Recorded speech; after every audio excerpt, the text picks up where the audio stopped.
Hello there. Monday signals a change in the weather in comparison to the weekend. More unsettled conditions with outbreaks of rain spreading in from the southwest. And we can see here a lot of places expected to have outbreaks of rain through the day on Monday. Some of it could be heavy, but also some dry interludes as well.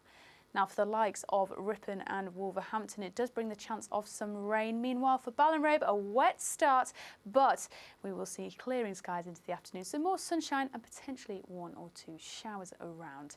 Now, we'll see stronger winds across the board in comparison to what we saw over the weekend, and a general southerly to southwesterly direction with the strongest winds across northern parts.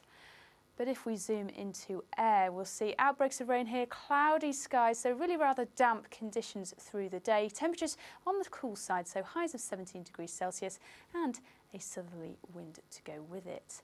But what a different story for Windsor. If we finally zoom in, we can see there will be some sunny spells around, somewhat limited into the afternoon, feeling much warmer here with a light southwesterly wind.